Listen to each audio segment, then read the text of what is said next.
Hello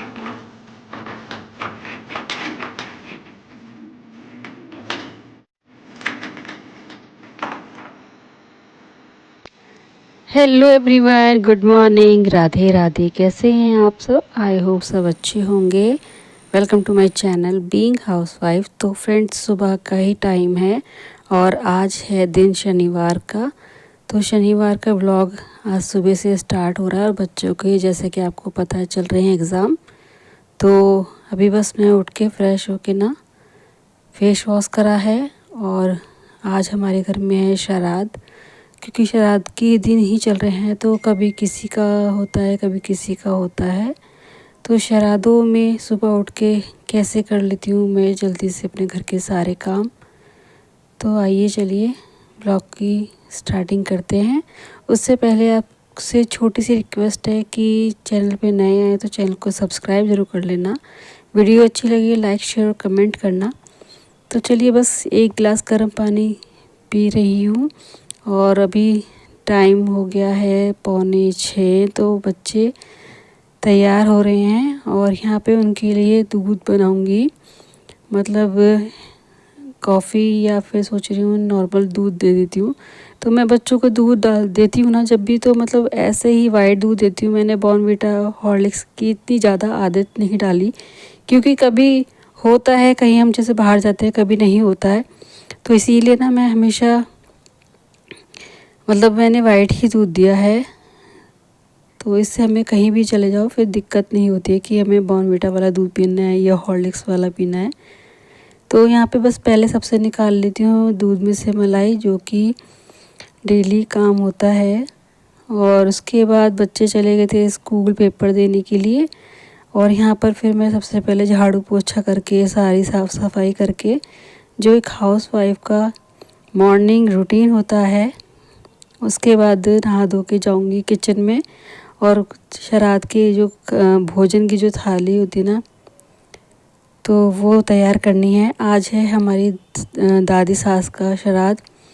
तो उनको मैंने कभी देखा नहीं, मतलब जब मेरी शादी हुई थी तो वो नहीं थी, दो दादा और दादी जी दोनों नहीं थे। तो इसलिए मेरे को पता भी नहीं कि वो क्या खाते थे क्या नहीं खाते थे। और जो भी हमारे पितृ होते ना, तो उन्हीं जो खाते होंगे उस टाइम पे, वही चीज़ हमें श्राद्धों में उनको बना के देनी पड़ती है। तो मैं यहाँ पर नहाकर आ गई हूँ और फिर मम्मी जी से पूछा था कि उनको क्या पसंद है। तो उन्होंने कहा आलू मटर और काशी फल उन्हें बहुत ही ज़्यादा पसंद था, और साथ में दाल की कचौड़ी, खीर तो बनती है। खैर, अभी मैं किचन साफ़ करके गई थी, मतलब फिर नहा कर आई। फिर एक बार दोबारा से मैंने पोछा लगाया गैस पर और स्लैब पे, क्योंकि पानी वगैरह गर्म करके दिया था इनको। तो मम्मी जी कहने लगी दोबारा से किचन साफ़ कर ले, क्योंकि पानी भी मतलब गर्म नहीं करते किचन साफ़ करने के बाद, मतलब एकदम साफ़ शुद्ध तरीके से। तो यहाँ पे मैंने थोड़ा सा ये जो चावल भिगो के रख दिए थे खीर बनने के लिए। पहले मैं ना खीर जब बनाती हूँ तो चावल आधे घंटे पहले भिगो के रख देती हूँ, और ये जो चावल हैं अच्छे से फूल गए हैं। तो यहाँ पे ना अच्छे से चावल को पहले धो के थोड़ी देर भिगो के रखा था, और एक बार फिर से ना इसको चावल को वॉश कर रही हूँ। और जो चावल भीगे हुए थे ना, तो ये मतलब पूरे साबुत चावल थे, लेकिन जब हम थोड़ी देर भिगो के रखते हैं ना, तो ये टूटे टूटे से हो जाते हैं। और एक हाउसवाइफ होने के नाते ना जुगाड़ तो हम करते रहते हैं, यह तो हमारी खैर आदत है। इसका जो पानी है ना, ये मैं आपको पता ही है, स्किन के लिए या फिर हेयर के लिए बहुत ही अच्छा होता है चावल का जो पानी होता है। तो मैं स्प्रे बॉटल में भर के रख लूँगी, क्योंकि अलग से चावल भिगोऊँगी तो मुझे थोड़ा सा वेस्ट लगते हैं फिर चावल भिगोना। तो जब भी मुझे अगर फेस के लिए ये बनाना पड़ता है ना, तो मैं ऐसे ही बना लेती हूँ जब भी हमारे यहाँ खीर या चावल कुछ भी बनते हैं। तो फ्रेंड्स, यहाँ पे बस एक रिफाइंड की एक नई पैकेट मैंने खोला है, क्योंकि एकदम शुद्ध तरीके से बनता है खाना। और यहाँ पे जो काशी फल लिया है वो है पका हुआ काशी फल, आज ग्रीन वाला नहीं था। 1 किलो काशी फल लिया है, क्योंकि थाली भी निकलती है और घर में भी सब खाते हैं। तो इसीलिए ना मैंने ज़्यादा सा काशी फल ले लिया था। वैसे तो मैं आधी किलो ही बनाती हूँ, लेकिन आज थाली भी निकलना है, पंडतानी को जाना है ना खाना। तो यहाँ पे फिर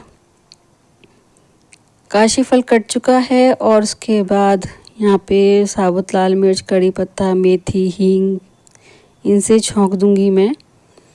और आपके यहाँ फ्रेंड्स बताना कि आप जो श्राद्ध की थाली निकालते हो किसी पंडित या पंडितानी को खिलाते हो या फिर गाय को खिलाते हो, तो मुझे कमेंट्स में ज़रूर बताना। तो यहाँ पे बस सारे मैंने मेथी, कड़ी पत्ता, साबुत लाल मिर्च डाल के, थोड़ी सी हींग डाल के अच्छे से उनको, मेथी को ना हल्का सुनहरा होने तक भूनूंगी और उसके बाद डाल दूंगी काशी फल। और इधर एक तरफ मेरी बन रही है खीर। तो मैंने खीर का जो है ढक्कन लगा दिया था, कभी उसमें ना कई बार होता है कि मसाले की छींटे वगैरह चले जाएं। तो काशी फल मैंने छौंक दिया है। उसके बाद ये जो थोड़े से ड्राई फ्रूट्स है ना, वो मैं खीर में डालूँगी, क्योंकि खीर जब बनती है ना, अगर हम अपने लिए कभी बनाएं और नहीं हो ड्राई फ्रूट्स तो कोई दिक्कत नहीं, लेकिन जब हम देवताओं के लिए या वैसे पूजा के लिए खाना बनाते हैं तो ड्राई फ्रूट्स डालना ज़रूरी होता है, अच्छा भी टेस्ट आता है। और फ्रेंड्स गर्मी का तो पूछो मत, क्योंकि अभी कुछ दिन पहले इतनी अच्छी बारिश हो रही थी कि पंखे में भी ठंड लग रही थी, बट अभी फिर से इतनी गर्मी हो गई कि बहुत ही ज़्यादा। तो यहाँ पे सारे ड्राई फ्रूट्स मैंने काट दिए हैं। जो गोला है वो भी मैंने चाकू से ही काटा है, मैंने घिसा नहीं था गोला। और मैंने खीर चला दी है फिर से। इसमें थोड़ी सी डालूँगी चीनी और खीर लगभग बन ही चुकी है। अभी बस टमाटर और मटर आलू की तैयारी कर लेती हूँ। तो जो मटर आलू बनाऊँगी उसके लिए टमाटर पीस के ही डालूँगी। तो टमाटर 2 लिए हैं और 4 हरी मिर्च ली है। और मम्मी जी बताती हैं कि जो मेरी दादी सास थी वो बहुत ही ज़्यादा खट्टी खट्टी सब्ज़ी खाती थी, मतलब टमाटर भी डालने ज़रूरी होते थे और खटाई भी डालनी ज़रूरी होती थी। तो मैं जैसा जो भी खाना खाता है मैं वैसा ही बनाने की पूरी कोशिश करती हूँ। और अच्छा भी जब भी लगता है कि जब हम किसी को उसके फेवरेट तरीके से खाना बनाएं। तो फ्रेंड्स एक बात और आपसे पूछना चाहूँगी कि जो श्राद्ध होते हैं ना, इसको ज़्यादा बढ़ा के नहीं करना चाहिए। मतलब कि जैसे कि मैं हूँ और मैं मतलब दादी सास तक ही श्राद्ध करूँगी, जो उनसे आगे पीढ़ी है उनका नहीं करते हैं। क्योंकि मेरी जो बड़े बूढ़े हैं ना, उन्होंने, जो बुज़ुर्ग हैं हमसे, वो बताते हैं कि तीसरी पीढ़ी का श्राद्ध नहीं करना चाहिए। बस इनको जितना कम से कम कर सको ना उतना ही करना चाहिए। और मैंने कहीं सुना भी था कि कम से कम ही श्राद्ध होने चाहिए। तो मेन जो है दादी सास का और दादाजी का, पापा जी का, मतलब इनका ही होता है। 3-4 श्राद्ध ही होते हैं हमारे यहाँ पे। और डेली जो है गाय की रोटी तो निकलती है, लेकिन श्राद्धों में ना दान वगैरह करना बहुत ज़रूरी होता है, अच्छा माना जाता है। और यहाँ पे ना फिर मम्मी जी भी आ गई थी अपनी पूजा कर नहा, तो वो पहले नहीं थी, पूजा कर रही थी। तब तक मैंने खीर, 2 सब्जी और ये सब बना के मैंने तैयार कर दिया था, रायता वगैरह। और उसके बाद मम्मी जी आई, उनको दाल की कचौड़ी बनानी थी, क्योंकि वो हमेशा दाल की कचौड़ी वही बनाती हैं। और उनकी सास का भी श्राद्ध है, तो थोड़ा सा वो भी अपना हाथ लगाना चाहती थी आज के श्राद्ध में ना। वैसे तो मैं ही कर लेती थी सारा। तो यहाँ पे बस दाल की कचौरी भरी जा रही हैं, क्योंकि उन पे ज़्यादा खड़ा होकर काम नहीं करा जाता। तो यहाँ पे उन्होंने बैठ के सारी जो है कचौरी भर ली थी। और उसके बाद सारा काम हो गया श्राद्ध का जितना भी था।